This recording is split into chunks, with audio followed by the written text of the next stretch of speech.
It was the sort of day that seemed almost too idyllic for real life. The sun hung high over the village of Mellingham, glinting softly off the church spire and warming the freshly raked gravel paths that crisscrossed the vicarage lawn. All around, the annual St. Mildred's summer fete was in full swing. The air was filled with the mingling scents of lavender, jam tarts, beeswax polish, and something faintly burnt from the sausage roll tent. A band, assembled from the local music society, gamely played Greensleeves as toddlers toddled, ladies in large hats judged preserves, and former colonels from India leaned heavily on walking sticks and talked about the war as if it had happened just last spring. Miss Marple sat under the canvas awning of the tea tent, prim and quiet, her pale blue dress neat and her gloves immaculate despite the heat. Her wide-brimmed straw hat, pinned with fresh violets and a single sprig of dried lavender, cast a dappled shadow across her face. In one hand she held a delicate teacup, in the other, a small plate bearing a single slice of seed cake.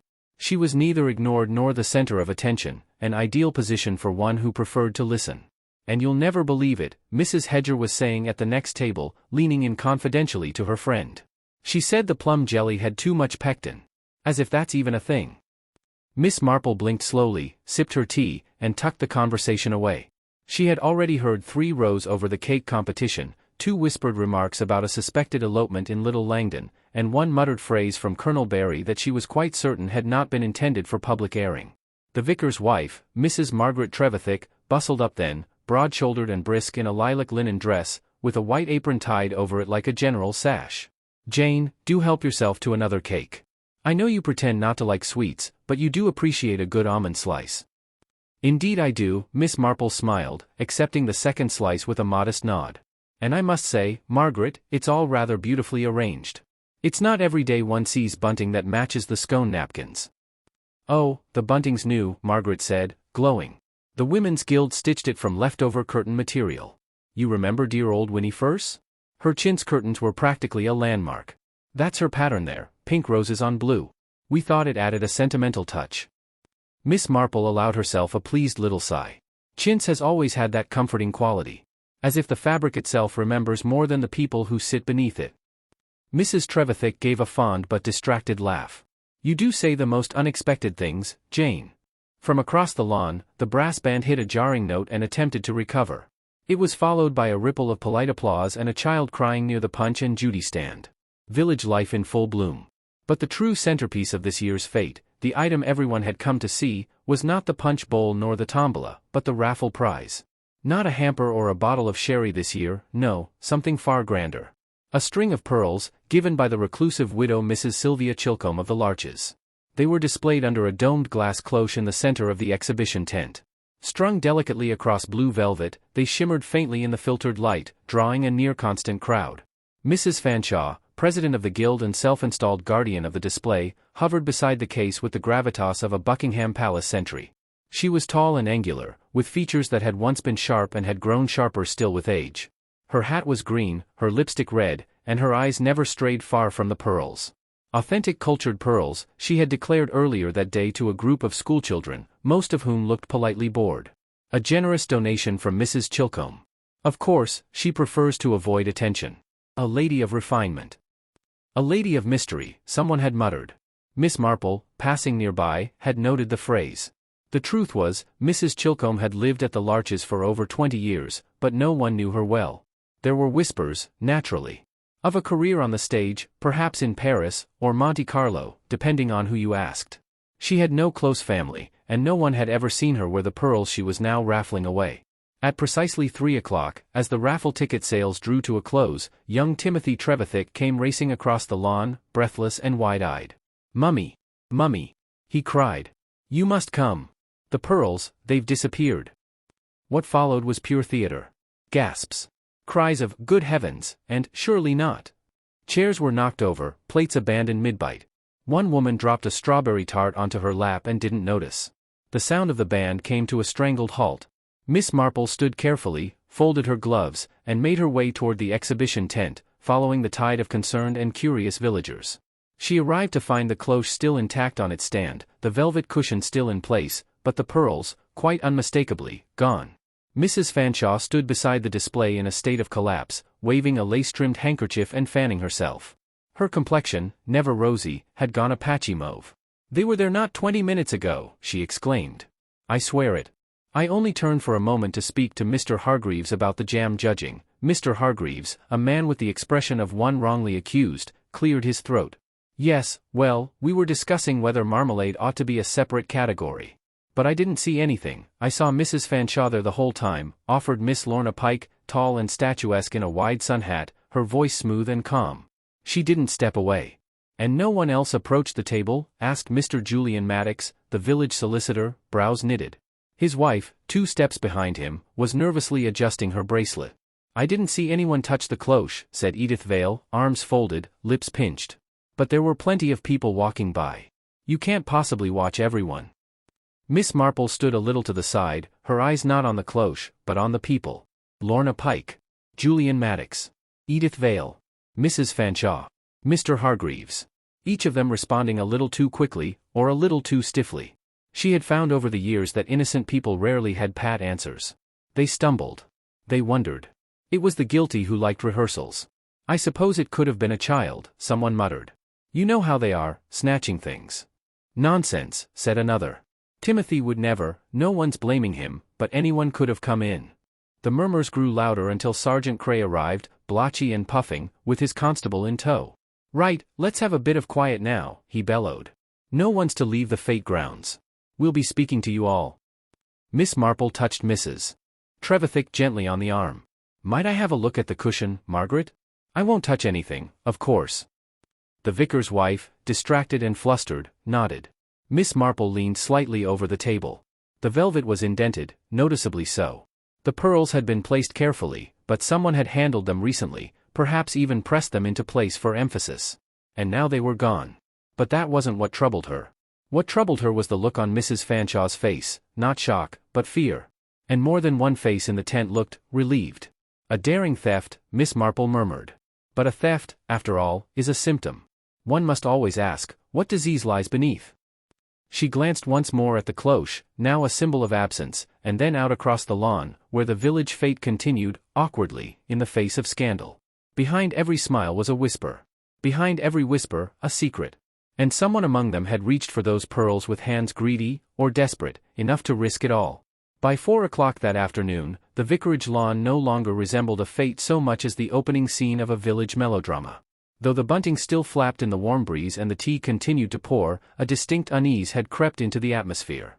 The theft of the pearls had transformed a sunny Saturday into a slow-burning scandal. Everyone had seen something.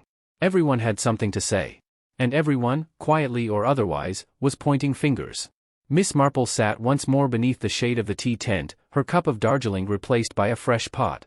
Mrs. Trevithick had insisted. Something calming, she'd said, almost apologetically, before bustling off to placate Sergeant Cray. The police officer was now making his way across the lawn in increasingly tight circles, pausing to jot in his notebook and frown meaningfully at guests. His mustache twitched every time he encountered someone who looked like they might have an opinion. He'll solve nothing, murmured Mrs. Temple, a widowed former governess with unusually sharp hearing for her age. Cray can't find his spectacles half the time, let alone a missing necklace. Pearls, corrected Miss Lorna Pike crisply from her chair nearby. Necklace makes it sound common. Several heads turned at her tone. Lorna had seated herself just outside the tent, legs elegantly crossed, twirling a parasol between slender fingers. She looked too calm, too polished, her red silk scarf just the right shade to draw attention. Her face betrayed no surprise, only mild exasperation. I still say it was an opportunist, she continued. Someone who saw the display unguarded for a moment and couldn't resist. But who would do such a thing here, said Miss Deering, the spinster organist, nervously stirring her tea. In Mellingham? Mrs. Temple gave a dark laugh. You'd be surprised what sins hide in a village, my dear. I once taught a girl in Devon who poisoned her own piano tutor. I do hope you're exaggerating, murmured Miss Marple. Mrs. Temple looked at her over her teacup. Slightly. The conversation paused as Sergeant Cray arrived at the tent, followed closely by Constable Meadows, who was sweating visibly into his collar. Ladies, Cray said with an officious nod, just a few routine questions. Have any of you seen anyone approach the display alone this afternoon? Between, say, 2:30 and the time of discovery? There was a general rustle as the women shook their heads, each unwilling to commit to anything solid. Well, Cray continued, someone took the pearls. And unless they sprouted legs and walked away, the culprit is still on the grounds. Oh, please, Mrs. Fanshawe groaned from her seat under a parasol. I shall never forgive myself. I told the guild we ought to have had a case with a lock. Wasn't it already under glass? Asked Mr. Northcote, joining them with a limp sausage roll in hand. Glass isn't the same as security, Mrs. Fanshawe snapped. I don't see why anyone would want the pearls in the first place, muttered Edith Vale from behind a copy of the Times, which she hadn't turned in 20 minutes. They weren't all that stunning. I suspect paste, myself. Miss Marple looked up. Have you handled real pearls before, Miss Vale? Edith lowered the newspaper, startled. Well, no, I haven't. But I've seen them in shops, naturally. And the light on those, well, it seemed off, if you ask me. No one had asked her, but that never stopped Edith. Still, her statement was enough to spark another round of quiet theorizing. Perhaps they were fakes, whispered Miss Deering to Mrs. Temple. Perhaps the whole thing was staged. Oh, do be quiet, snapped Mrs. Fanshawe, who had regained some of her color and all of her indignation. Mrs. Chilcombe donated them. She said they were valuable. I'll not hear it suggested she's a liar. Why didn't she come today? Lorna asked, not unkindly. Seems strange, doesn't it?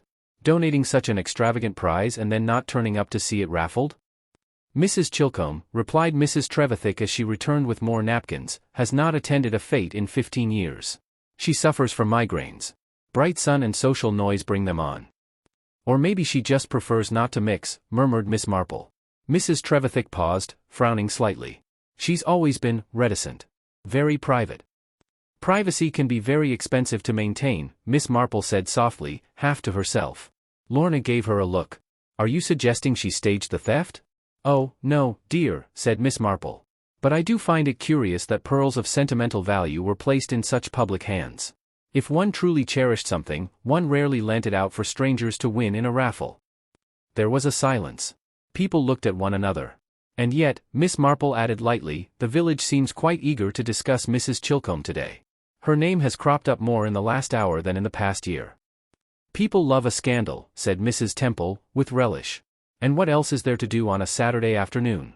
Besides commit a jewel theft, added Mr. Northcote, only half in jest. Cray returned then, clearing his throat. We've searched the tent and the surrounding stalls. No sign of the pearls, and no disturbances to the display stand. That suggests one of two things, either they were taken before the theft was noticed, or someone has hidden them very cleverly after. Do you mean, asked Miss Deering, eyes wide, that the pearls might still be here? Possibly, Cray said grimly. We'll be inspecting every parcel, handbag, and picnic basket before anyone leaves. I suggest no one tries to run off. This caused a small stir. People began shifting on their blankets and folding chairs. A young girl began to cry. Colonel Barry declared it an outrage. And who's to say they weren't simply misplaced, asked Julian Maddox, stepping forward. Mislaid by the person setting up the display? Perhaps it's not theft at all. Did you see the pearls yourself, Mr. Maddox? Miss Marple asked. He paused. No. My wife did. I arrived late. Mrs. Maddox, silent and tense until now, nodded awkwardly. They were lovely. I remember thinking I might like a string just like them. Miss Marple offered her a kind smile. Sentiment is a powerful thing. From the Punch and Judy stand came a sudden shriek of laughter. Children, oblivious to scandal, still watched the puppets slap each other with abandon. The fete, for all its undercurrents, carried on. But Miss Marple's gaze was fixed on the people, not the children, but the adults. Julian Maddox, a man precise with language, now oddly vague. Lorna Pike, confident, composed, but saying too much for someone so uninvolved. Mrs. Fanshawe, wounded pride, not just embarrassment. And Edith Vale, making a very great deal of the pearl's supposed cheapness.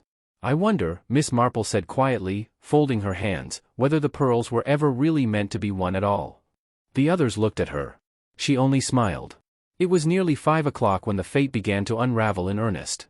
The stalls were disassembled under muttered conversations, the bunting drooped slightly in the late afternoon heat, and the once cheerful laughter had withered into guarded silence.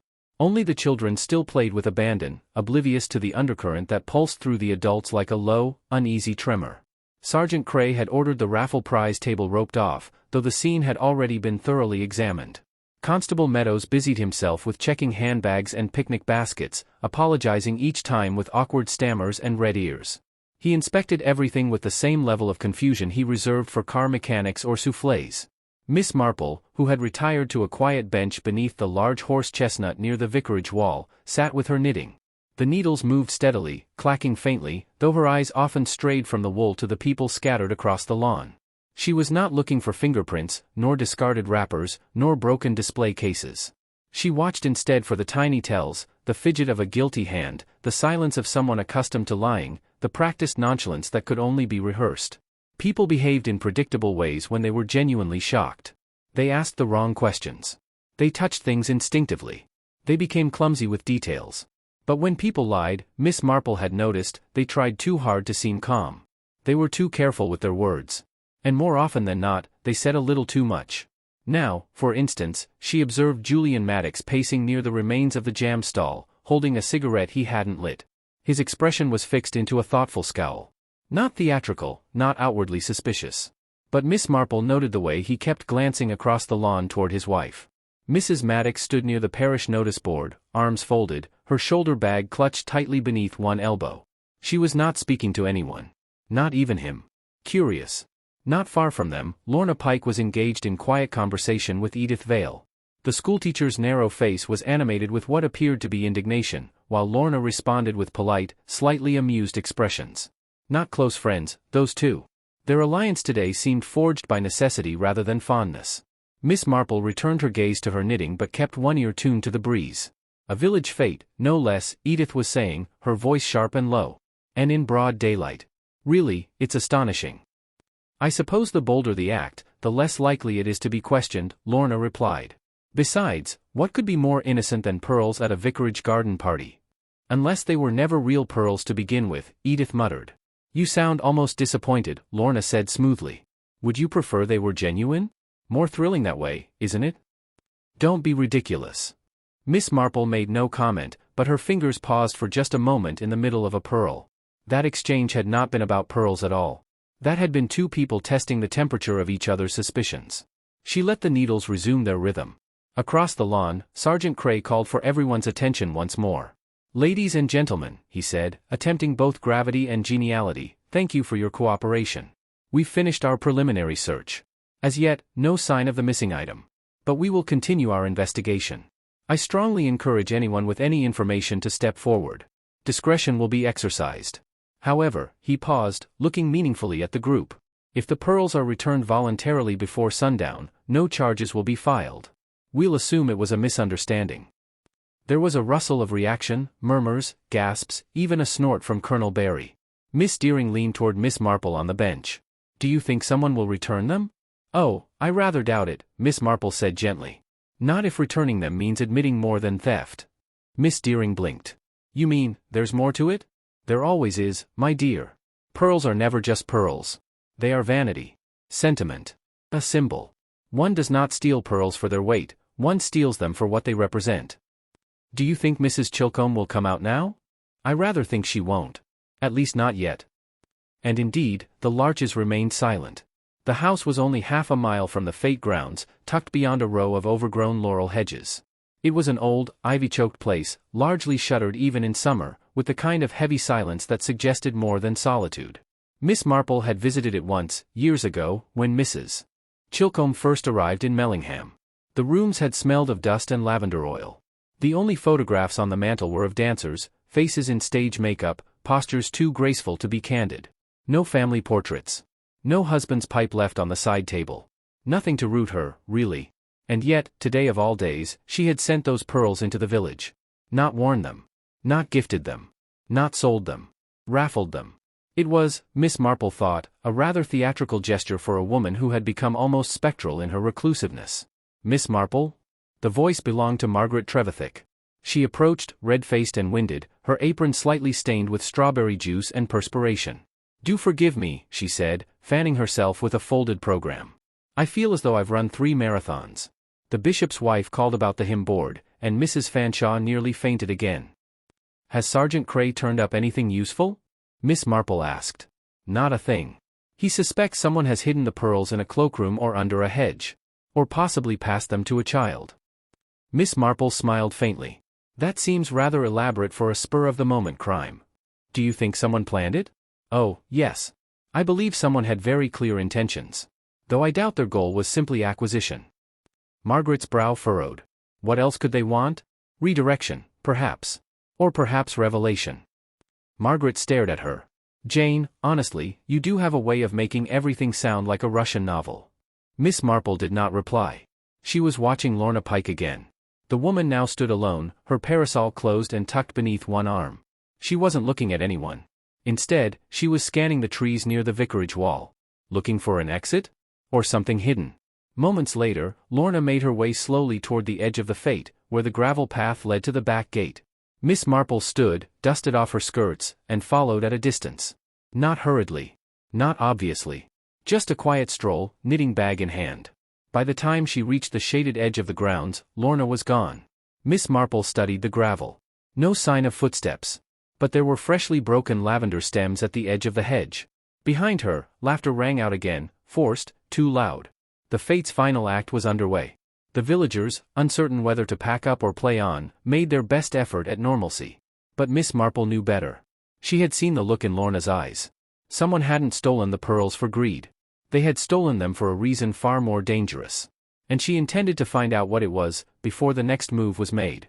The next morning in Mellingham arrived in soft tones of grey and pale gold, as if the village itself were waking with a hangover of suspicion.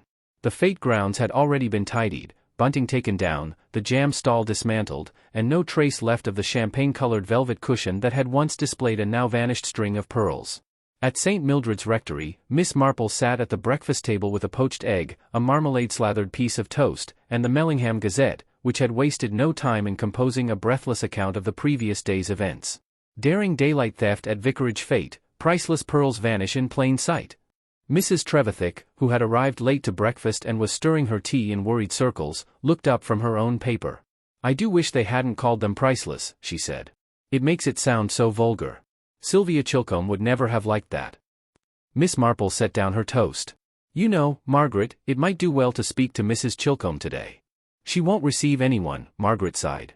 "She sent a note this morning, very proper, very brief. Said she was shocked beyond measure and hoped the police would restore the matter to discretion." "Ah," said Miss Marple. "So she'd prefer the whole thing simply went away." "I expect she would." There was a soft knock at the door, followed by the housemaid peeking in. "Excuse me, ma'am, Sergeant Cray's just arrived. He's in the front hall." Margaret rose at once. "Poor man's probably hoping for coffee. Would you mind terribly, Jane, if I—" Miss Marple waved her off gently. "Please. I've nothing to do today but knit and listen." Which was precisely her intention. Cray, as it turned out, was not just there for coffee. Within the hour, the village had begun to buzz with the first official whisper of suspicion. Word spread quickly that someone had been invited for questioning. And before the church bells finished tolling 10, it was clear who. Julian Maddox.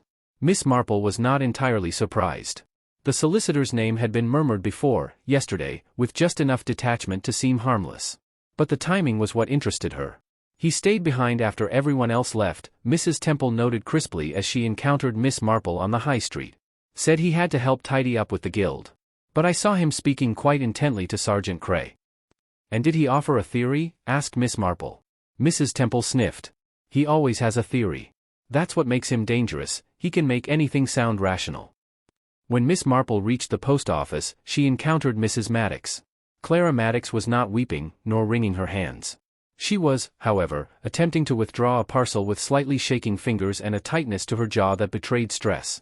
Her usually tidy brown hair was pinned hastily, and her pearl clip-on earrings were mismatched. "I suppose you've heard," she said to Miss Marple with brittle civility. "I've heard the police have questions. That's not quite the same as guilt." Clara's voice lowered. "It's not fair. Julian didn't steal anything. He's never even spoken to Mrs. Chilcombe, let alone touched her pearls. And yet he was one of the few people unaccounted for during that odd window of time," said Miss Marple softly. "The 15 minutes before the disappearance, when Mrs. Fanshawe was distracted by the chutney debate." Clara's eyes filled but did not spill over. "He's a solicitor, Miss Marple. If anything, he's too correct. He wouldn't risk something like this." "Sometimes," Miss Marple said, "people do strange things for reasons they think are justifiable. Even those who pride themselves on correctness." Clara said nothing. That afternoon, Sergeant Cray called a meeting in the parish hall for concerned citizens. The vicarage had offered tea, perhaps in hopes of softening the blows to come. Cray stood at the front beside a folding table and a flip chart he never used. "We've spoken to Mr. Maddox," he announced, "and we've reviewed his statement. He claims to have been near the jam tent during the time of the theft, which no one can independently verify. However, he also had access to the inner cordon, having volunteered to help distribute raffle tickets on behalf of the guild earlier in the day. Murmurs. Miss Marple sat in the third row, knitting slowly. She counted stitches, not suspects. She listened not just to what was said, but who avoided meeting whose eyes. We also learned, Cray continued, that Mr. Maddox was recently involved in drawing up a new will for a certain Mellingham resident. He didn't say the name, but everyone knew it. Mrs. Chilcombe. Oh, said Miss Deering faintly. That seems curious. Miss Marple agreed. Not only curious, but deeply telling. From what she had learned over the years, wills had a strange gravity. They drew out the best and worst in people: fear, greed, loyalty, revenge. And if Maddox had known Mrs. Chilcombe's affairs, then he may also have known whether the pearls were worth what she claimed, or whether they were worth something more to someone else. But just as the air in the room began to simmer with certainty, another voice rose from the back of the hall. I think we're looking in the wrong direction. It was Lorna Pike. She stood tall in her crimson coat, her parasol closed like a sword under one arm. Her tone was even, but her eyes held something sharper than irritation. I saw Edith Vale near the tent, long after the theft supposedly occurred. She was behind the display, fiddling with the curtain folds. No one mentioned it yesterday. There was a collective turn of heads. Edith, seated 2 rows over, flushed crimson. I was simply adjusting the drapes, she snapped. They were askew after the wind knocked over the signboard. Did anyone see her? Lorna pressed. I wasn't hiding, Edith insisted. Besides, if we're pointing fingers, I might mention that you were the only one walking freely around the edge of the grounds while the rest of us were being searched. Another silence. Miss Marple sat very still. The villagers were beginning to turn on each other. This, too, she had seen before. After the meeting, the vicarage garden was quiet again. Miss Marple sat with her knitting on a small bench beneath the clematis. The bees buzzed, indifferent to scandal. She had heard enough for now. Julian Maddox had motive, proximity, knowledge, and perhaps a reason buried in Mrs. Chilcombe's financial dealings. Edith Vale had opportunity, and perhaps envy, the kind that festers in small towns and takes root in disappointment. Lorna Pike had presence, too present, too poised, too observing. But something still didn't fit. Because for all the noise and accusation, no one had yet asked the most important question: why had Mrs. Chilcombe donated the pearls at all? That was not a woman known for generosity. Nor for surprises. Miss Marple looked up at the low, gray clouds forming on the horizon. There was a story here, layered like the petals of the clematis above her. She need only wait for one more to unfurl. The morning mist hung low over Mellingham, blurring the edges of the village like a watercolor painting yet to dry. A faint chill lingered in the air, making the clumps of golden chrysanthemums along the churchyard wall shiver slightly. Though the fete was over, the village remained far from restored to its usual calm. Miss Marple had spent the early hours walking the lanes and alleyways of Mellingham, stopping briefly at familiar doorsteps and exchanging polite words with neighbors who all seemed to harbor their own quiet anxieties. Returning to the vicarage by mid-morning, she found the place abuzz once more, though this time with quieter, more purposeful activity. The police had set up a makeshift command center in the parlor, and a few villagers were hovering, exchanging hushed theories and hoping for news. Mrs. Trevithick greeted Miss Marple with a relieved smile.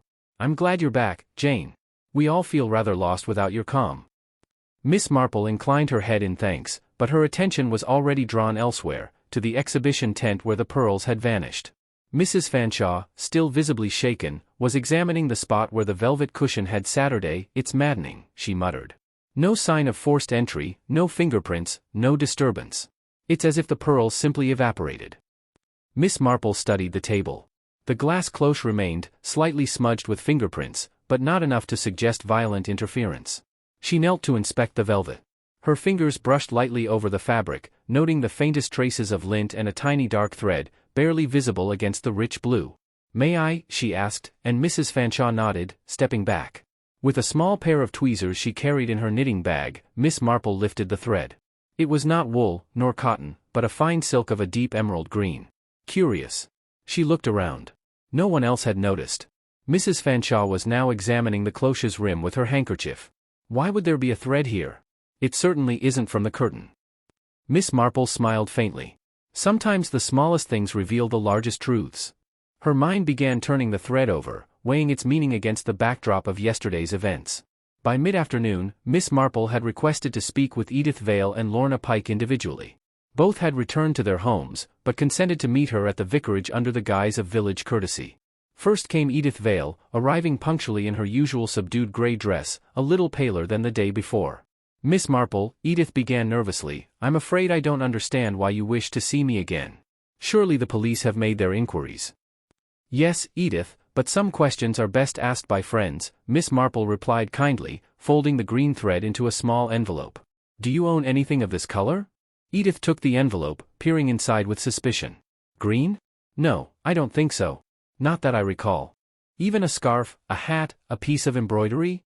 Edith shook her head, but her fingers betrayed a slight tremor. "Curious," Miss Marple said gently. "I found this thread on the velvet where the pearls were kept. It's not a piece of fabric from the stall itself." Edith's eyes darted away. "Is there something you wish to tell me?" Miss Marple asked softly.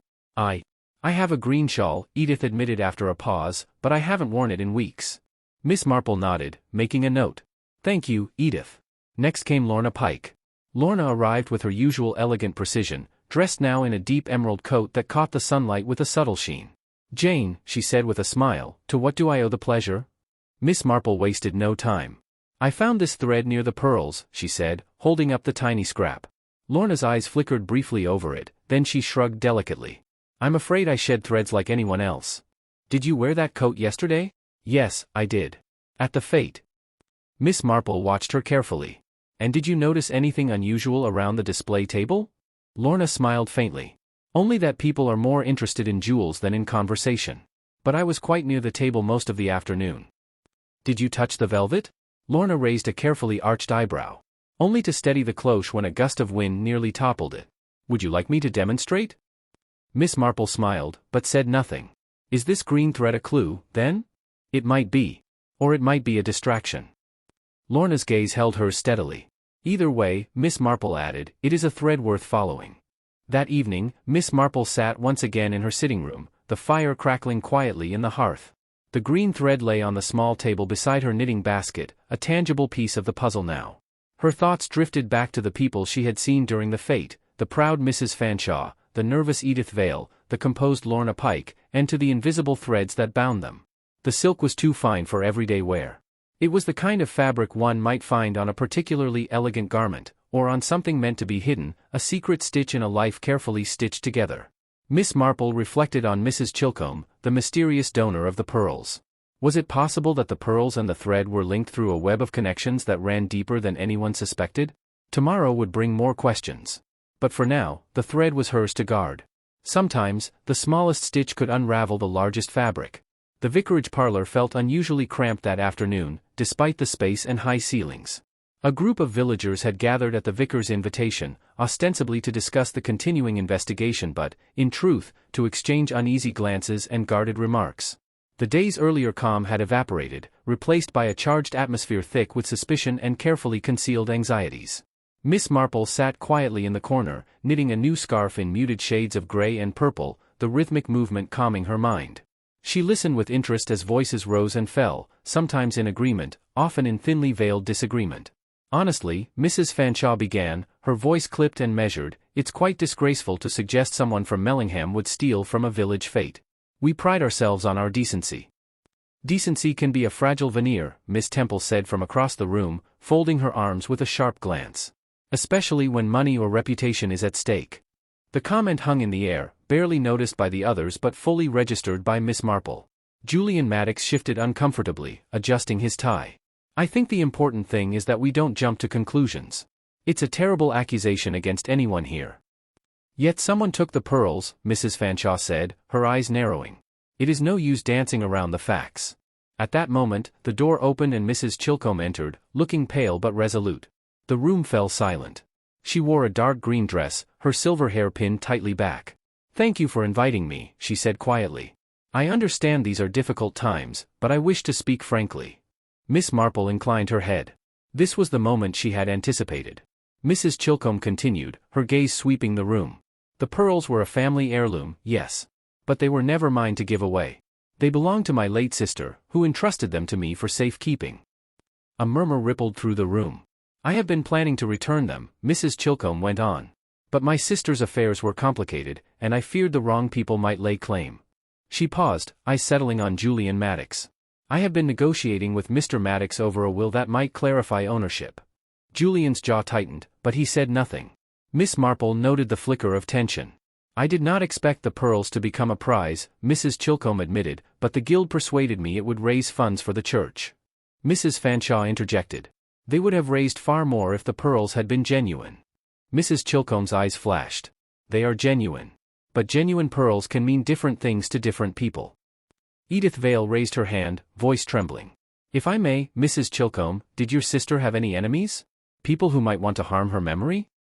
Mrs. Chilcombe's face darkened. There were those who envied her success as a dancer, I suppose. But none who would stoop to theft or worse. Yet someone did, Miss Temple said sharply. Lorna Pike, who had been silent until now, leaned forward. Mrs. Chilcombe, you speak of negotiations and family secrets.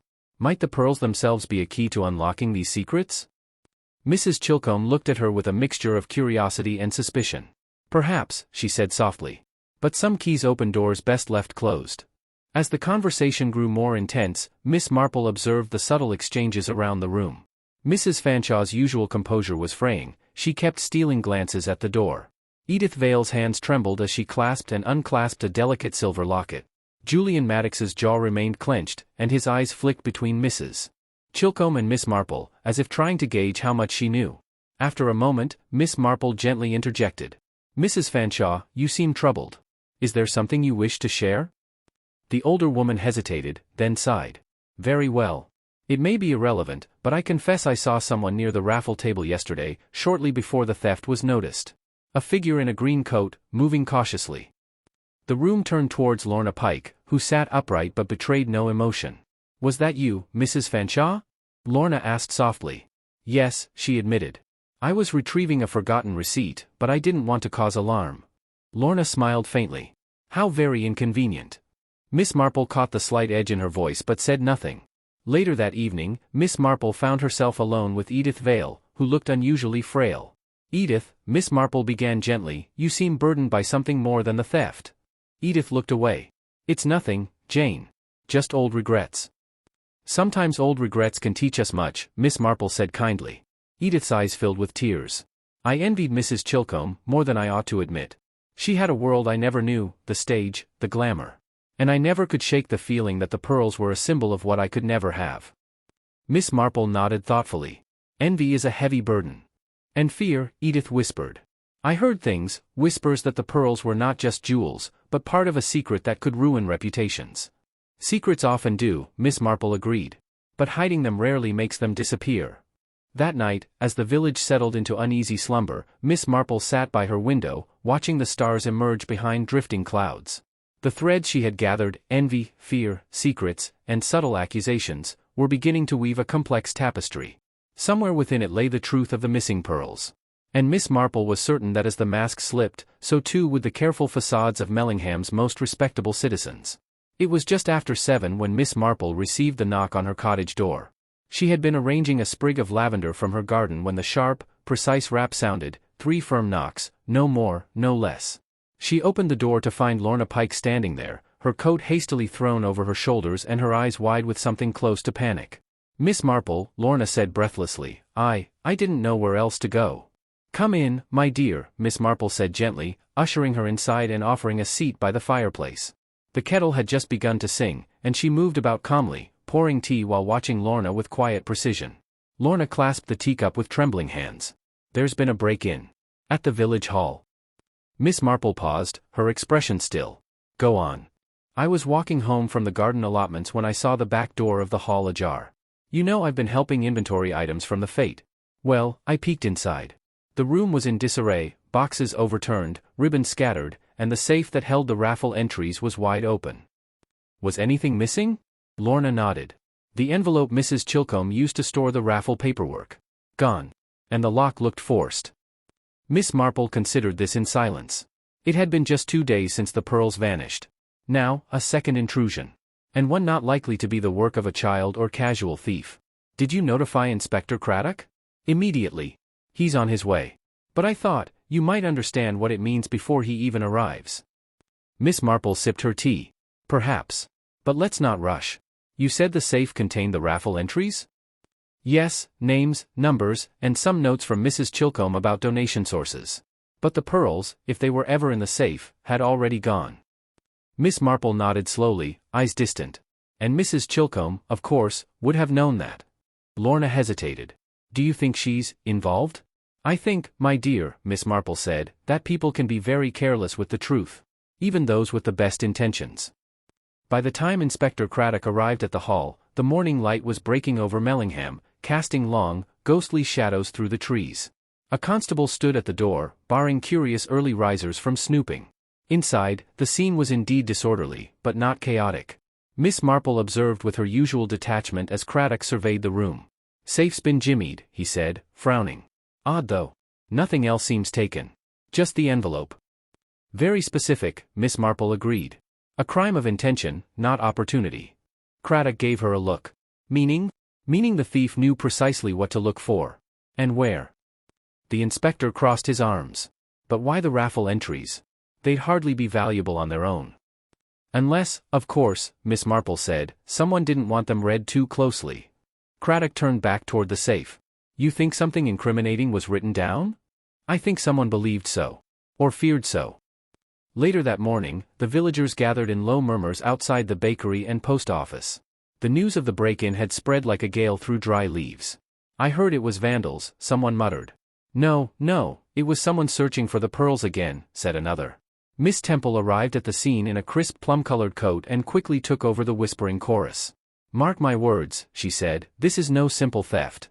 It's all tied together, the pearls, the raffle, and now this. Julian Maddox, who had emerged with a loaf of brown bread under his arm, stopped abruptly when he saw her. I do wish, he said coldly, you'd refrain from making wild conjectures, Miss Temple. Wild conjectures, she snapped. You'd know all about that, wouldn't you? Rumor has it you and Mrs. Chilcombe had quite the disagreement last month over the will she mentioned. Julian's face colored. That's an exaggeration. Miss Marple stepped forward quietly. Even so, Mr. Maddox, I understand you were asked to amend the will for clarity. I was, he admitted, adjusting his cuffs. But I declined. It was outside my role, and I suspected the document had already been altered once. By whom? Julian hesitated. Mrs. Chilcombe said her sister had made changes. But she never produced the original for comparison. Miss Marple watched him closely, noting the way he avoided her eyes. By noon, a new twist had emerged. The constable who had searched the rubbish bin behind the village hall returned to Inspector Craddock with a sealed envelope, charred at the edges, but still mostly intact. It looks like someone tried to burn it, he said. Only got as far as singeing it before abandoning the effort. Inside the envelope was a partial list of raffle contributors and ticket holders, names written in Mrs. Chilcombe's curling script. One name was circled. Edith Vale. Craddock frowned. Why would someone go to such trouble to destroy this? Miss Marple said nothing. But in her mind, something clicked. Later, back in her rose-filled garden, Miss Marple received an unexpected visit from Edith herself. She looked exhausted, the skin beneath her eyes tinged with gray, her breath catching slightly with each word. I had to come, she said. Before someone else does. Miss Marple nodded for her to sit. Edith twisted a handkerchief in her lap. I did buy several raffle tickets. More than I ought to admit. I didn't want the pearls, not really, but I thought if I won, I could sell them quietly. Pay off my brother's debt. Miss Marple nodded sympathetically. Desperation often leads us to gamble, dear. But I didn't win, Edith said quickly. And I didn't steal them. You must believe me. I do, Miss Marple said gently. Though you're not the only one with something to lose. Edith blinked, puzzled. What do you mean? Miss Marple stood and gently snipped a rose from her garden bush. The more one looks, she said softly, the clearer it becomes that these pearls weren't just a prize. They were a test. And someone has failed it quite spectacularly. As the sun lowered behind the hills of Mellingham, Miss Marple found herself walking slowly past the village green. Children played under the watchful eye of the nanny. The church bell rang softly in the distance. Life, on the surface, had returned to normal. But beneath the tranquil facade, something darker was beginning to uncoil. The raffle, the pearls, the will, each piece now seemed part of a carefully constructed illusion. And someone was growing increasingly desperate to maintain it. Miss Marple could feel it in the air. The village had not seen its last surprise. The morning after the village hall break-in dawned gray and close, the sky hanging low as if the weather itself shared in the sense of secrecy that now clung to Mellingham like ivy on old stone. Miss Marple, seated by her parlor window with her knitting in her lap, was not looking at the stitch work in her hands, but rather at the road outside. She had long believed that if one sat still long enough in St. Mary Mead or Mellingham, or any place of its kind, people would eventually reveal exactly what one needed to know, either by what they said, or more often, by what they carefully didn't. And this morning, the person Miss Marple most hoped to see did not disappoint. Mrs. Lucinda Chilcombe, dressed far less carefully than usual and with a briskness in her gait that defied her otherwise haughty bearing, walked swiftly past the postbox, her head down, her gloved hands gripping her handbag in a way that suggested nerves, not mere propriety. Miss Marple set down her knitting, stood, and moved to fetch her coat. Mrs. Chilcombe was not in her home when Miss Marple called 20 minutes later, which suited Miss Marple just fine. Instead, she found the door slightly ajar, strange, given Lucinda's fastidiousness, and the sound of muffled voices coming from the drawing room. She hesitated on the stoop, about to knock properly, when one word floated out, clear and cold. Forgery. Miss Marple stilled. Another voice replied, this one more agitated. I told you, Lucinda, you cannot accuse without proof. If anyone altered the documents, it wasn't me. Julian Maddox. Miss Marple's brow lifted slightly. She pressed her lips together and knocked. After a moment, the door opened, and Julian's pale face appeared, composed but tight at the edges. Miss Marple, he said, managing a courteous nod. Lucinda's not taking visitors at the moment. How fortunate then, Miss Marple said sweetly, that I came to see you. Julian blinked. Me? Yes. I'd hoped to discuss a rather curious clause in the fate documentation you drafted. You see, I couldn't help but notice the unusual phrasing in the section concerning prize transfers. Quite forward-thinking, don't you think? Especially as the winner was, rather unexpected. Lucinda's voice came from within. Let her in, Julian. She stood in the hallway, still immaculate despite her earlier dishevelment. Her lips were thin and tight, but her eyes held a gleam, defiance or desperation, Miss Marple could not yet tell. I suppose we may as well be frank now, Lucinda said, leading Miss Marple into the sitting room. Everyone's whispering already. Miss Marple took a seat by the fireplace, folded her hands, and waited. Lucinda glanced at Julian before continuing. It's come to my attention that someone with access to the fate entries, may have manipulated the outcome. Julian bristled. That's quite a leap, Lucinda. Especially as I wasn't involved in the drawing itself. No, she snapped, but you were present when I discussed changing the prize listing. You said yourself that Edith Vale couldn't handle valuables. That it might be best to declare another winner quietly. Miss Marple's eyebrows rose slightly. That would be quite irregular. Lucinda flushed. It was never acted upon. But the idea existed, Miss Marple murmured. And ideas, once born, often outgrow their original intent. Julian looked away. Miss Marple stood. I won't stay. But may I ask one thing, Lucinda? Yes? Why circle Edith's name on your copy of the raffle list? Lucinda paled. I didn't. Miss Marple's blue eyes rested on her a moment longer. Then she nodded, smiled gently, and let herself out. Later that afternoon, she strolled through the vicarage garden with Reverend Hargreaves, who was examining some wind-damaged roses. His concern for his flowers was genuine, but his mind, Miss Marple knew, was not on them. She's crumbling, poor woman, he said eventually. Lucinda, I mean. There's a tightness about her lately, a sort of cracking polish. Reminds me of a schoolmistress we had who lost her position after a scandal. Still powdered her nose every morning but forgot to wear matching shoes. Miss Marple chuckled softly. Guilt, you think? Not necessarily. But something's weighing on her. Heavily. And I dare say it isn't just about the pearls. Miss Marple turned toward the elder rosebush. I often think, Reverend, that when people begin to feel the floor shift beneath them, they look for firmer ground. Even if it means stepping on others. The vicar blinked, then smiled grimly. That's rather dark for a rose garden. Miss Marple smiled back. Human nature often is. Just before supper, a note arrived at Miss Marple's cottage. The handwriting was unfamiliar, but the message was direct, meet me by the cricket pavilion at dusk. Come alone. There's something I must confess. No signature. Miss Marple folded the note slowly. It was, of course, entirely possible that it was a prank, or worse, a trap. But her instincts told her otherwise. She arrived 15 minutes early and waited near the shadows of the pavilion, watching the last rays of daylight bleed into the hedgerows beyond the green. At precisely the agreed time, a figure approached. Tall, hunched slightly at the shoulders, moving with hesitation. It was Wilfred Vale. He looked around nervously before stepping closer. I wasn't sure you'd come, he said. I'm rather old-fashioned, Miss Marple replied. When someone asks politely, I tend to oblige. Wilfred gave a tight smile. I suppose I deserved that. He hesitated, then took a deep breath. I didn't take the pearls. But I think I know who did. Miss Marple said nothing, only inclined her head. I was in the hall the night before the fete, setting up chairs. I saw someone come in. Thought it was Mrs. Chilcombe at first. But it wasn't. Who was it? He looked down at his shoes. It was Margaret Temple. Miss Marple's face did not change. And what was she doing? She was unlocking the cupboard. The one where the prizes were kept. I didn't say anything, I was behind the curtain. I thought maybe she was just checking things, but she put something in her bag. Did she see you? No. But the next morning, she looked uneasy. And then all this happened. Miss Marple nodded slowly. Why didn't you come forward sooner, Wilfred? He flushed. Margaret's my friend. She helped my sister when no one else did. And I didn't want to believe it. And now? He swallowed. Now, it's all gone too far. I just want it to stop. Miss Marple laid a hand gently on his sleeve. Thank you, Wilfred. You've done the right thing. But as he walked away into the darkening trees, Miss Marple remained where she was, thoughtful and still. For while his confession was troubling, it didn't quite fit.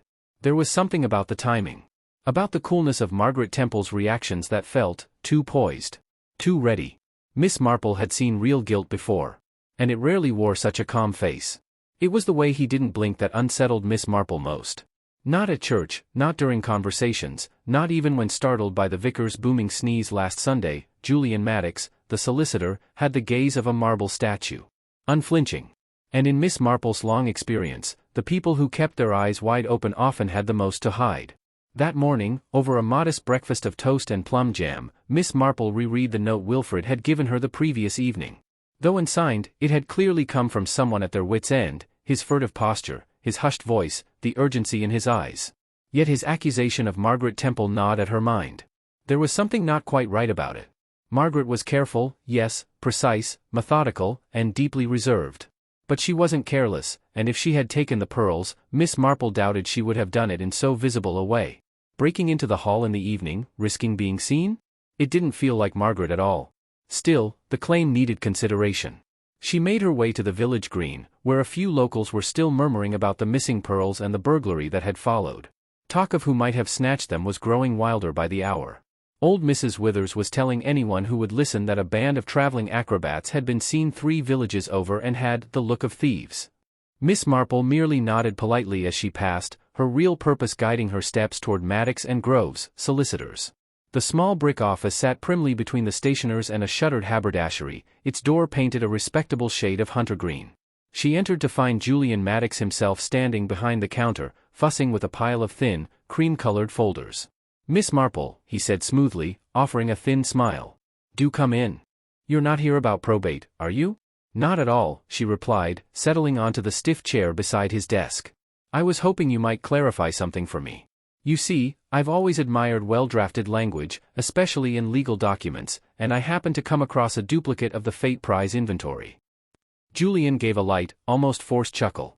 I don't recall it being particularly elegant prose. Oh, I wouldn't say that, Miss Marple said, eyes twinkling. But it was precise.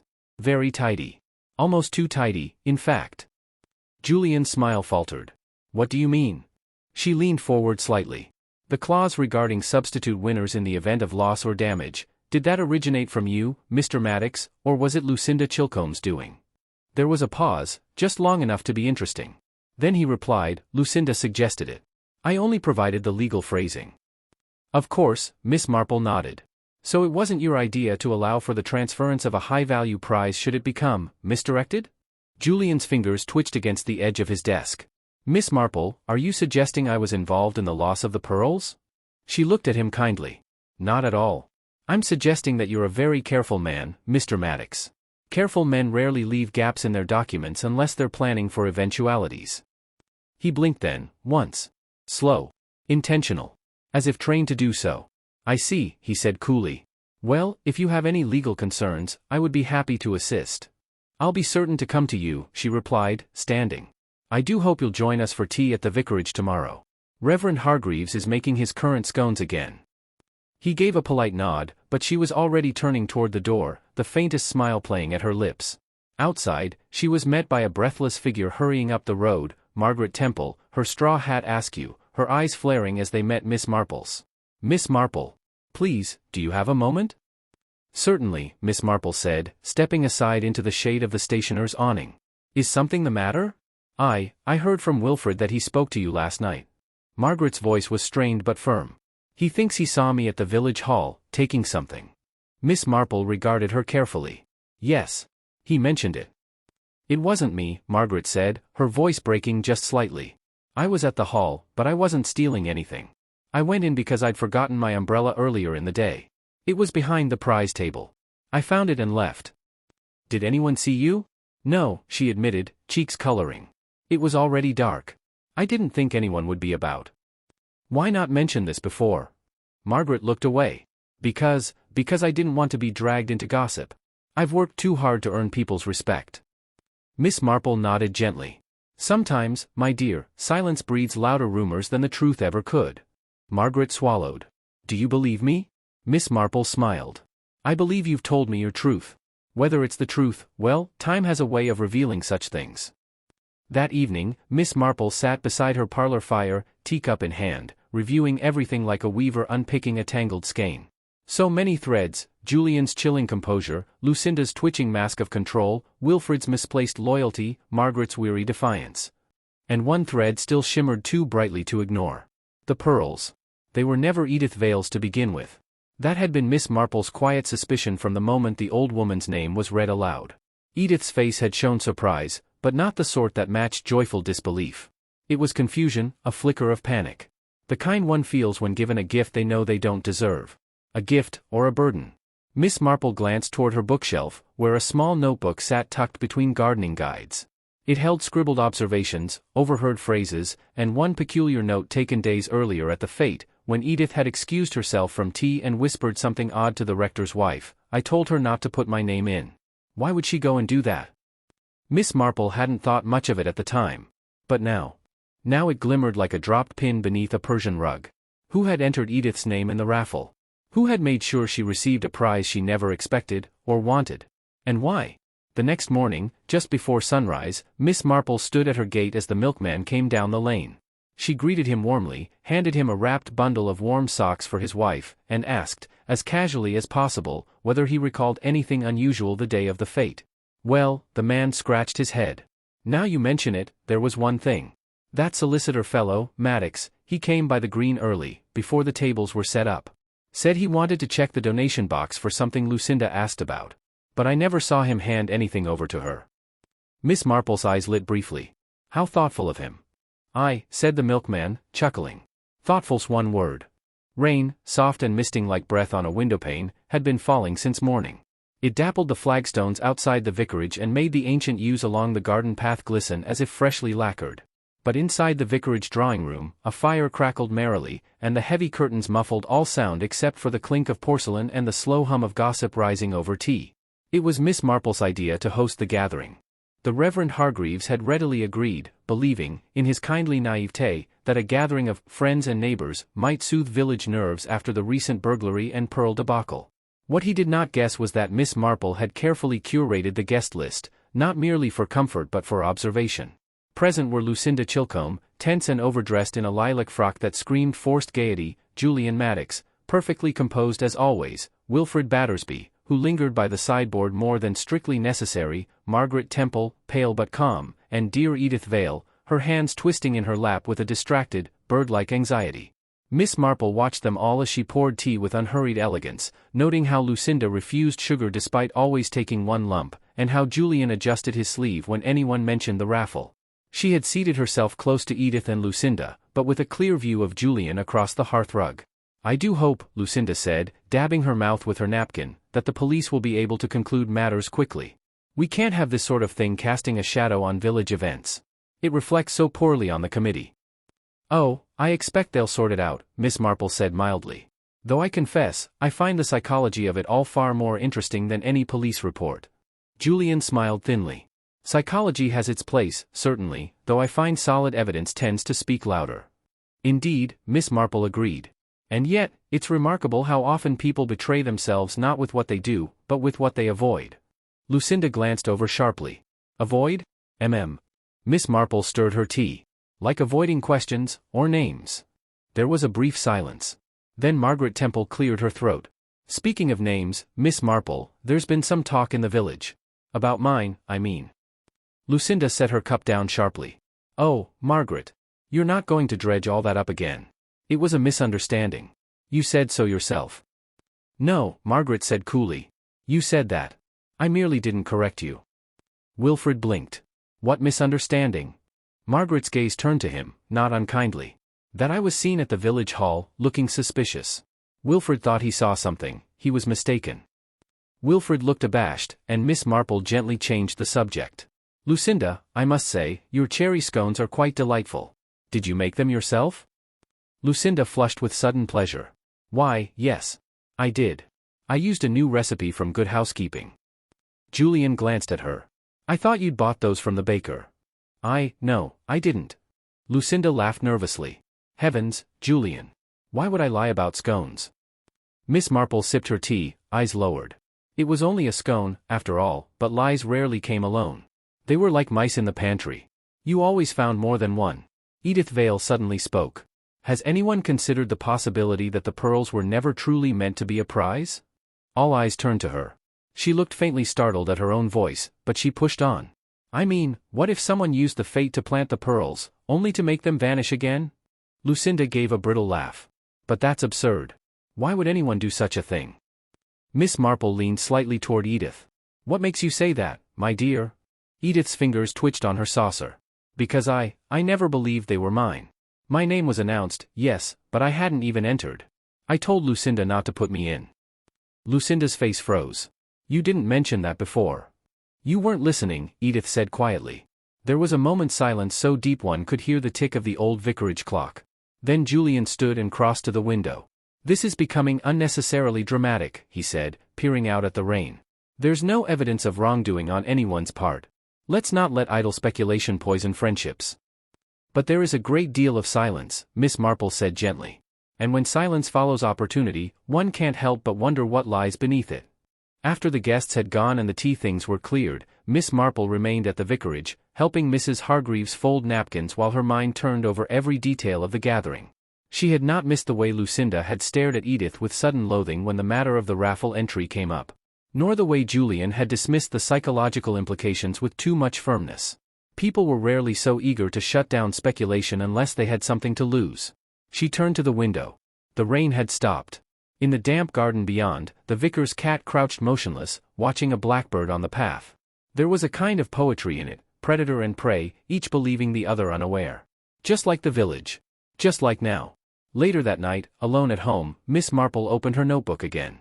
She turned to a fresh page and wrote 3 lines. Pearls were displayed early, before fate opened. Who checked them? Lucinda lied about scones. Small thing, but why lie at all? Julian at village hall before setup, said to be checking donation box. No record of what he did next. She tapped her pencil thoughtfully. Then, a 4th line, Edith's reaction equals genuine confusion. What if the prize was a trap, not a reward? She set the notebook down, turned to stoke the fire, and considered the growing puzzle. There had been no signs of forced entry during the fete. And the burglary afterward, was it meant to retrieve something, or erase evidence of the earlier deception? There was, she suspected, a great deal of effort being spent to keep one very specific lie buried. She would need to stir the waters a bit more to see what floated to the surface. And for that, she'd need a partner. Her eyes settled on a folded paper she'd tucked into her sewing basket days ago, an invitation to the next Women's Institute meeting, where several key players would certainly attend. Perfect. The St. Mary Mead Women's Institute was known for 3 things: excellent sponge cake, fiercely competitive knitting circles, and the unspoken agreement that any personal scandal should be addressed only in the most civil of tones, preferably with the aid of a silver-plated tea service. It was a place where village grievances were smoothed over with embroidery threads and lace patterns, where rivalries over best chutney entries simmered politely under talk of crochet. And yet, it was here, amid doilies, tea cozies, and whispers, that Miss Marple had always found the human soul revealed in the subtlest ways. This particular afternoon's gathering was billed as a mending and memory session, a casual title for what was, in effect, a thinly veiled gossip circle under the pretense of darning socks. Miss Marple, with her needles clicking gently, sat in her usual spot beneath the window, casting the occasional glance toward the other women scattered across the room. Lucinda Chilcombe arrived late, of course. Always the type to make an entrance, she swept in with a pink scarf wrapped dramatically about her shoulders and a box of homemade flapjacks that looked suspiciously uniform for anything made by hand. She smiled too brightly, her eyes scanning the room until they landed on Edith Vale near the corner. Edith, hunched and pale, gave a timid nod and resumed stitching what looked like the hem of a child's dress, though Miss Marple couldn't recall Edith having any young relatives. Julian Maddox was notably absent. He had never officially joined the Women's Institute, of course, but had been known to offer assistance now and then during special events. His absence today, following the vicarage tea, was conspicuous by its silence. Such a chill in the air today, Lucinda declared, setting down her flapjacks and peeling off her gloves. Makes you want to light the fire even before supper, doesn't it? Miss Marple smiled. Or perhaps stay inside and do a bit of early spring cleaning. It's remarkable what one finds in the back of a drawer when properly motivated. There was a flicker in Lucinda's expression, an almost imperceptible wince, and then it was gone. Oh, I know that feeling. Why, just the other day I found a brooch I'd quite forgotten I owned. Almost fell behind the dresser.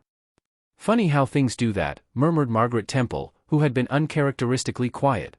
She was knitting, badly, and kept unraveling her stitches with agitated tugs. Things you think are lost turning up again. Or things you didn't know were missing until they are. Lucinda gave her a glance sharp enough to slice.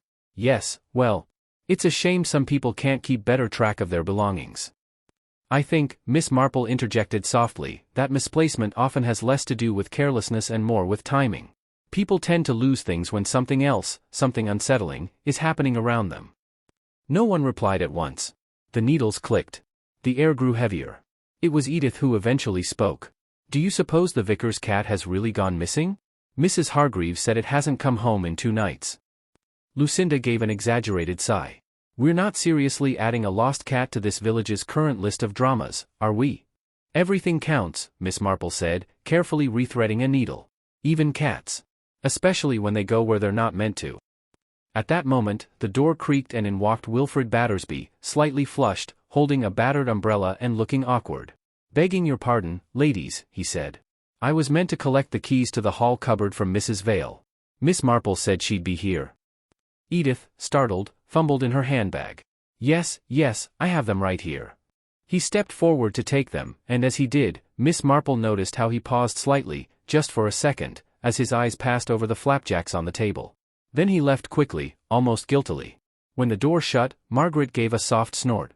He always looks like he's hiding a secret. I suppose he's afraid of women.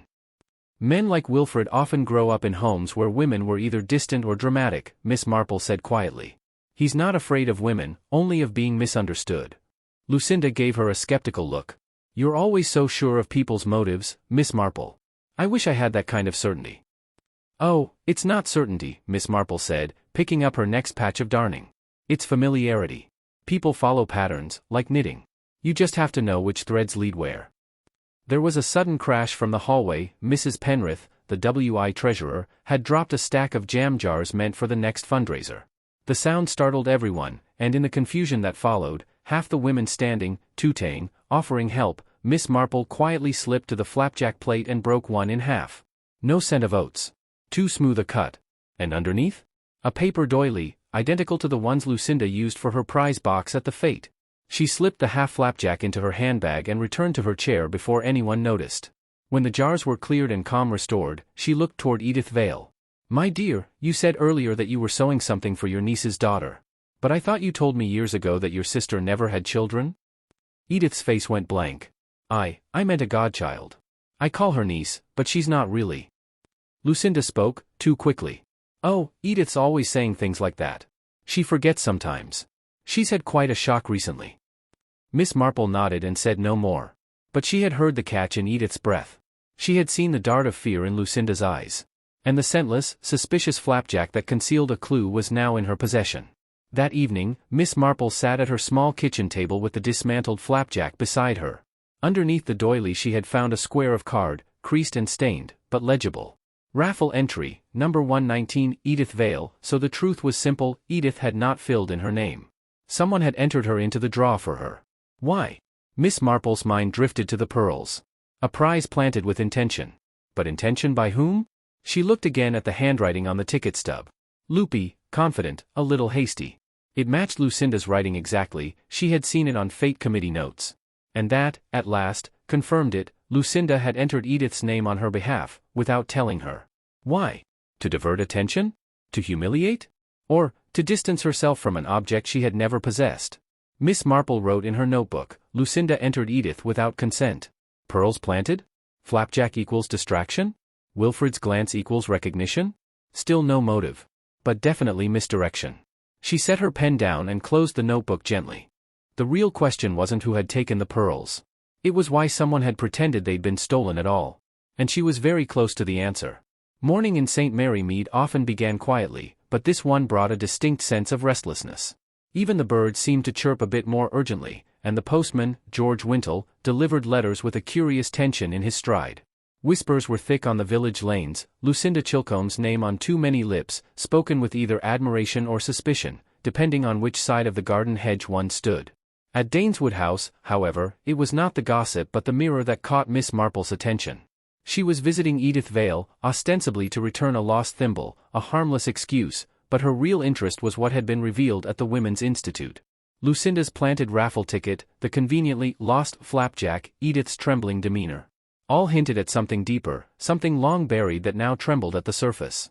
Edith welcomed her with visible nervousness, her tea tray clattering slightly as she poured. Really, Miss Marple, you didn't have to come all the way just for this. She handed over the brass thimble, its surface well worn. I had no idea I'd dropped it. Oh, I insist, said Miss Marple, settling into the chair by the hearth. I do find such small things have a way of being large reminders. I once knew a woman who cried for 3 days over a knitting needle, not because it was valuable, but because it had belonged to her mother. Edith said nothing, only stirred her tea until the spoon trembled against the china cup. Miss Marple allowed the silence to linger before casting her gaze toward the hall mirror that hung just beyond the sitting-room doorway, an old, slightly foxed thing with a gilt frame. I remember that mirror, she said lightly. Wasn't it originally in the upstairs corridor? I recall seeing it when your late husband gave us the house tour after his restoration project.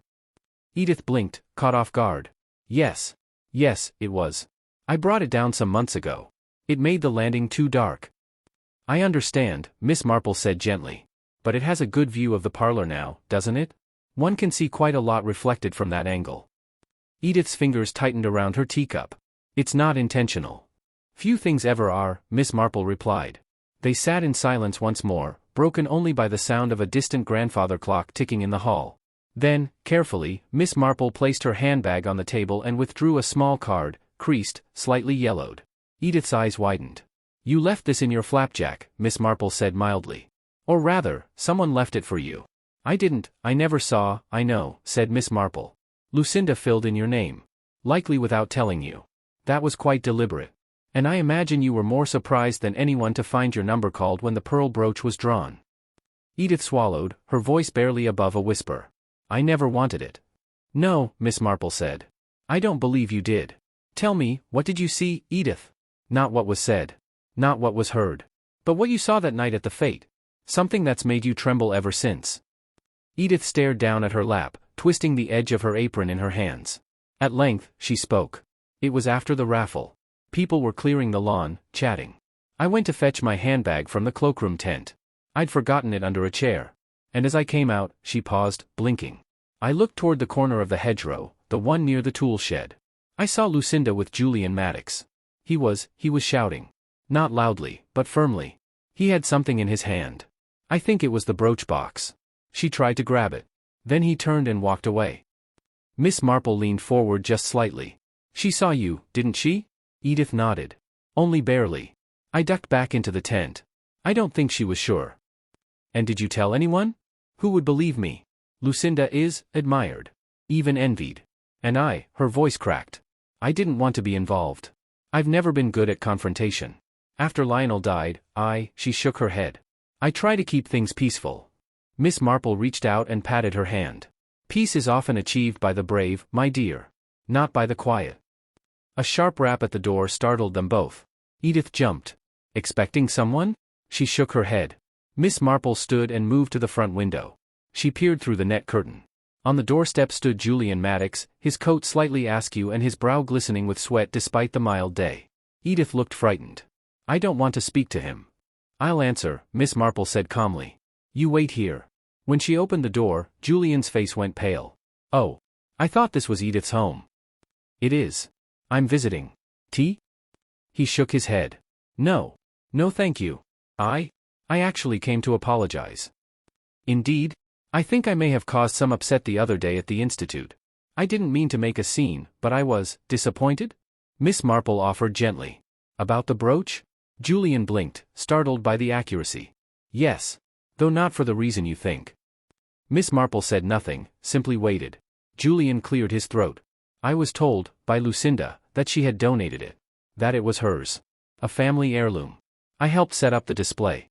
She asked me not to handle it directly. Said it was delicate. I believed her. And then? Then I found the Real donor slip. Miss Marple's eyes sharpened. What did it say? It said the brooch had come from a well-wisher and was submitted anonymously through Wilfrid Battersby. He volunteers part-time with the parish rummage collections. Miss Marple's breath caught. Wilfrid. Not Lucinda? Julian nodded. I went to Lucinda and asked her directly. She became defensive. Told me to leave it alone. Said I was prying. Miss Marple closed the door gently behind her and stepped onto the porch. And you didn't tell anyone this? I wasn't sure what it meant. But after the tea gathering, and then yesterday, when I saw Wilfrid again, he seemed nervous, I thought. I don't know. I think you do, Miss Marple said quietly. You know that someone planted that brooch. And you're starting to suspect who. Julian looked at her helplessly. Yes. But why? Miss Marple tilted her head. That, my dear boy, is the question that unravels everything. She gave him a polite smile, then turned back into the house, her thoughts racing. The brooch hadn't been Lucinda's at all. Nor Edith's. It had been submitted anonymously, through Wilfrid. A working-class man with no taste for pearls, who'd looked terribly uncomfortable around flapjacks and women both. Which meant, someone used Wilfrid to move the brooch. Used Lucinda to frame Edith. And used Edith's name to win a prize that wasn't meant to be won. A perfect triangle of misdirection. Miss Marple returned to the sitting room where Edith sat frozen, staring at the mirror. But it was not her own reflection she was watching, it was the ghost of something remembered. Something twisted in fear. Miss Marple said softly, Do you know who really owned the pearls? Edith whispered, I think I might. But it's someone who's kept it hidden for a very long time. Miss Marple nodded. And secrets like that, she murmured, always find their way back to the surface. The late afternoon light filtered softly through the lace curtains of the vicarage drawing room, casting gentle shadows upon the faded floral wallpaper. Miss Marple sat quietly, the comforting tick of the grandfather clock a steady rhythm beneath the murmurs of conversation. The gathering was modest, just a few trusted villagers summoned by the Reverend Hargreaves at Miss Marple's gentle insistence. This was not the time for grand declarations or loud accusations, but rather for careful listening, and above all, observation. Seated around the low table were Edith Vale, still pale but steadier than before, Wilfrid Battersby, cheeks flushed as he sipped nervously at his tea, Lucinda Chilcombe, the ever-composed hostess despite the tension simmering beneath her polite smile, Julian Maddox, whose stiff posture betrayed a mounting unease, and Margaret Temple, the quiet observer who seemed to weigh each word carefully before offering hers. Miss Marple rose slowly and moved toward the mantelpiece, where an old portrait hung, a dignified woman in late Victorian dress, her eyes serious, her mouth set in a firm line. The painting had belonged to the late Lionel Vale and had been prominently displayed in the hall of Daneswood House for decades. This is Mrs. Elizabeth Vale, Miss Marple began softly, addressing the group. Lionel's mother. She was a woman known both for her strictness and her sense of family duty. I've been told she had a particular fondness for pearls, quite the prized possession in her collection. The room fell silent, the air heavy with unspoken thoughts. I believe, Miss Marple continued, that the pearls recently the subject of our village's concern were once part of Mrs. Vale's legacy. Not something passed down lightly or without expectation. Lucinda shifted in her seat. And what has that to do with the theft? Or the raffle? Everything, Miss Marple said. Because understanding the true owner and the chain of custody might help us understand who had the most to gain or lose by the pearl's disappearance. Wilfrid swallowed audibly. I thought the brooch was a gift to Mrs. Edith, precisely, said Miss Marple gently. But who gave that gift, and why? Edith's voice was barely a whisper. It wasn't a gift. It was a reminder. A warning, perhaps. Tell us more, Edith, the Reverend prompted kindly. I believe my late husband hid certain things in the house, things tied to his family. After his passing, I discovered fragments, old letters, documents hinting at disputes over inheritance and honor. The pearls were mentioned in one such letter, linked to a secret I was never meant to know. The others exchanged glances. Julian, after clearing his throat, said, "You think someone in the village wanted to claim those pearls or the secrets attached to them?" Miss Marple nodded. And that their plan involved creating a distraction, a staged theft to divert attention. Margaret leaned forward. But why use Edith's name? Why involve someone so vulnerable? Because, my dear, Miss Marple said, Edith's quiet demeanor made her an ideal scapegoat. Easy to isolate, and less likely to be defended vigorously. Lucinda's face tightened. I never intended anyone harm. Miss Marple's eyes met hers steadily. Intentions are rarely simple, Lucinda. Sometimes we act out of pride, jealousy, or fear, feelings that often hide beneath a veneer of civility. The room was still for a moment, then Edith spoke again. There was one thing I found, an old journal belonging to Elizabeth Vale. In it, she described a family rift that involved a lost pearl necklace, a quarrel, and a vow that the pearls would never be worn by anyone deemed unworthy. Miss Marple smiled faintly. Ah, a family curse of sorts. But curses are only as powerful as the belief they inspire, Julian added. And in this case, I believe someone used that legend as a tool for their own ends. Miss Marple nodded thoughtfully. Yes. And if I may add, it's often the least obvious person who benefits most from such elaborate deceptions. Wilfred looked up, confusion etched across his face. But who? I'm just a humble parishioner, I don't understand. Patience, Wilfred, Miss Marple said kindly. We are getting closer. Just then, the vicar entered with a small tray of cakes, breaking the tension for a moment. As the group shared the modest refreshments, Miss Marple's mind was elsewhere, fixated on a detail she had noticed earlier that day when visiting Edith, the small, intricately carved wooden box resting on the mantel beneath the portrait. She excused herself and approached it carefully. The lid was slightly ajar. Peeking inside, she found an assortment of letters tied with faded ribbons, a pair of delicate gloves, and, most tellingly, a slender silver chain, without its pearls. The room hushed as Miss Marple held the chain aloft.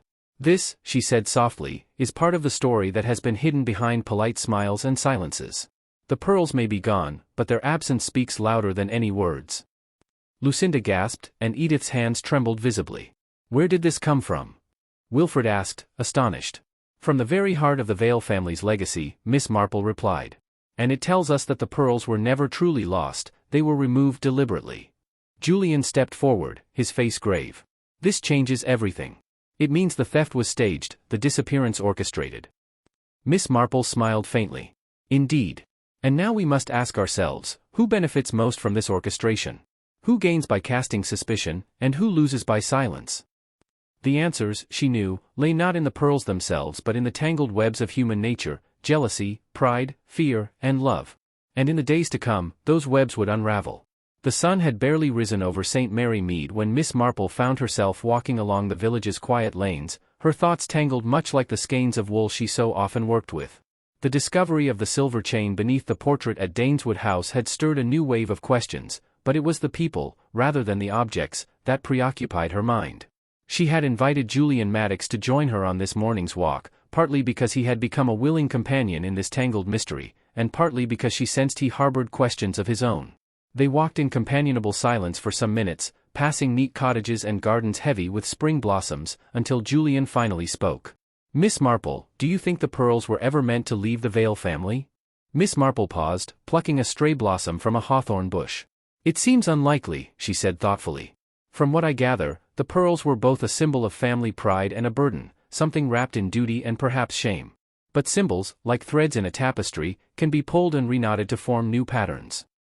Julian nodded slowly. That would explain the careful staging of the theft, the involvement of multiple people. It was less about the pearls themselves and more about control. Exactly, Miss Marple replied. Control, and the stories we tell ourselves to protect what we hold dear. As they turned the corner by the village green, the church spire gleamed softly against the pale sky, and a familiar figure approached them, Wilfred Battersby, clutching a worn leather satchel. Good morning, he greeted, somewhat breathlessly. Miss Marple, Mr. Maddox. May I walk with you? Of course, Wilfred, Miss Marple said with a warm smile. Wilfred hesitated, then plunged in. I think I may have something that could help. But it's not easy to say. The three of them continued down the lane, Wilfred glancing nervously about as if to ensure they were not overheard. I've been meaning to tell someone about it, but I wasn't sure who to trust. It's about the night the pearls disappeared. Miss Marple inclined her head encouragingly. Wilfred took a deep breath. I was at the parish hall that evening, helping with the setup for the fete. Afterward, I went to the storeroom to fetch some supplies. That's when I saw something unusual. What did you see? Julian asked. Wilfred's voice dropped. I saw Lucinda Chilcombe and Margaret Temple. They were speaking quietly, and Lucinda had the pearl brooch in her hand. Miss Marple's eyes twinkled ever so slightly. And what were they saying? Wilfred shook his head. I couldn't hear much, just fragments, something about making sure it stayed hidden and the village mustn't find out. Interesting, said Miss Marple softly. And what happened next? They didn't notice me. I left quietly. But later that night, the brooch was gone from the display. Julian frowned. This suggests Lucinda was involved more directly than she admits. Miss Marple nodded thoughtfully. Indeed. But I wonder if Margaret's presence changes the picture. Wilfred looked troubled. Margaret? I didn't expect her to be part of it. She is often overlooked, Miss Marple said, but sometimes it is the quiet ones who hold the sharpest knives. As they walked back toward the village, Miss Marple paused near the old village well and turned to the others. Thank you for your honesty, Wilfred. Your courage in speaking out is a thread that may unravel the entire weave. She looked at Julian and added, and Mr. Maddox, I think you will find your role in this mystery is not as peripheral as you imagined. Julian swallowed and nodded. I want to understand what really happened. I want to help. Miss Marple smiled gently. Good. Because tomorrow, we will need all the help we can get. That evening, Miss Marple sat by her fire, the soft glow illuminating her thoughtful face. She reviewed her notes, the conversations, the clues, the pearl brooch, the secret letters, the hidden tensions. Each new detail seemed to deepen the complexity rather than simplify it. The village's surface calm was a delicate veneer, beneath which a tangle of pride, jealousy, and long-buried resentments writhed and strained to be revealed. Miss Marple reached for her knitting needles, letting the steady rhythm soothe her as she contemplated her next move. The unseen thread, she mused, was always the hardest to find, the one that tied all the others together. And she was determined to follow it, wherever it might lead. The morning after her conversation with Wilfred and Julian, Miss Marple dressed with her usual precision and calm. A blue lace collar framed her face, and her gloved hands moved with steady assurance as she pinned on a modest brooch of jet and seed pearls. It had belonged to her mother, a reminder that appearances could deceive, and sentiment could often obscure truth. She had arranged for a quiet gathering in the drawing room of Daneswood House. Not everyone had been invited, only those directly involved. It was not a formal confrontation, nor did it bear the urgency of a police inquiry. Rather, it had the polite polish of a village tea, except that behind the china cups and biscuits, the air crackled with tension. Julian Maddox stood by the window, arms folded. Lucinda Chilcombe was seated on the chaise, pale but composed. Margaret Temple sat primly by the tea tray, pouring without spilling a drop. Inspector Cray had taken a chair near the fireplace, notebook in hand, though he did not yet know if today's meeting would hold a confession or only polite misdirection. And Wilfred Battersby lingered near the doorway, visibly nervous, unsure if he should even be there. Miss Marple entered last, with a kind smile and a deceptively gentle voice. Thank you all for coming. I believe it's time we set some matters straight. No one spoke. Miss Marple took her place by the hearth and began. There has been a good deal of speculation about the disappearance of the veil pearls. Whispers of betrayal, hints of conspiracy. But as I have often found, the truth is rarely sensational, it is simply human. Lucinda stiffened. Are you suggesting I? No, my dear. Not suggesting. Observing. Miss Marple's tone was calm. You are not the thief. But you were an accomplice, weren't you? Lucinda's mouth opened and closed. I thought it was for the best. Indeed, Miss Marple nodded. You saw the pearls as a legacy of pain, not pride. You believed they should not remain in the family, particularly not under Julian's stewardship. Julian looked up sharply. You thought I would sell them. Lucinda looked away. You said it yourself, Julian. You were tired of the burdens of this house, of the legacy. I thought, if the pearls disappeared, it would free us. Miss Marple turned to Margaret Temple. And you, Miss Temple, were you part of that plan from the start? Margaret's teacup paused mid-air. I don't know what you mean. Oh, I think you do, Miss Marple said gently. You were there that night? Wilfred saw you. You advised Lucinda to hide the brooch in the parish hall first, to create a trail that would suggest a local thief. It was you who placed the empty box at the fete, wasn't it? Margaret's lips tightened. I only did what I thought would avoid scandal. But there was more than scandal at stake, wasn't there? Miss Marple continued. You didn't want the pearls found, not because of morality, but because of fear. Fear that the truth about their origin would come out. Julian frowned. Their origin? Miss Marple turned to him now, her voice gentle but firm. Your grandmother, Lydia Vale, did not own the pearls by inheritance. They were not passed down to her from some noble lineage. They were a gift, an extravagant, inappropriate gift, from a man not her husband. Julian's face went white. What are you saying? I found a letter, Miss Marple said, hidden in a drawer behind a false panel. Addressed to Lydia from a Sir Peveril Ainsbury, dated 1912. He wrote of his affection, of the present he hoped would remind her of their Paris days. The pearls were not family treasure. They were a lover's offering. A long silence followed. Even the ticking of the mantel clock seemed to pause. Margaret Temple set her cup down. We knew it would destroy the family's image if it came out. Lucinda found the letters when she was helping catalogue the attic. I warned her to say nothing. Julian turned to Lucinda. So you lied to me. I didn't know how to tell you, she said, voice trembling. Everything you believed about the house, the legacy, it would have crushed you. He gave a hollow laugh. It has. Miss Marple let the silence settle, then spoke again. There is one more matter. The chain found behind the portrait, the one everyone thought irrelevant, was part of the original necklace. A safety chain, snapped and hidden during a clumsy attempt to alter the pearl's setting. That is when the brooch was fashioned, clumsily, but intentionally. Inspector Cray raised a brow. So who actually removed the pearls? Ah, said Miss Marple, turning back to Margaret. Miss Temple did. But not to steal them. She sent them to be reset into something less ostentatious, a string of modest cultured pearls for Lucinda, a ring for herself, and cufflinks for Julian. Margaret looked up sharply. How did you know? Miss Marple smiled. You're wearing them. Margaret glanced down. Her hand flew to her collar where the seed pearl clasp gleamed faintly. You had the necklace broken up, Miss Marple said softly. You thought you were protecting the family. But in doing so, you destroyed its history, however imperfect it was. Margaret said nothing. Cray rose from his chair. I'll need to take statements. It's not theft exactly, but it's certainly deception. No, said Julian suddenly. No charges. Let the pearls remain as they are. Let them lose their power. Miss Marple gave a small nod. Sometimes, Mr. Maddox, healing comes not through punishment, but through understanding. Later, as the guests departed and the house fell into a hush, Julian found Miss Marple standing in the garden, admiring the climbing roses. I should have seen it sooner, he said. We often miss what's closest to us, she replied. Especially when it's wrapped in sentiment. Julian looked at her. Do you ever grow tired of being right? Miss Marple chuckled. Oh, my dear boy, I'm not always right. But I do try to see the truth beneath the gossip. They walked in silence for a while, the soft breeze stirring the petals at their feet. The pearls were never hers, Julian murmured. No, said Miss Marple.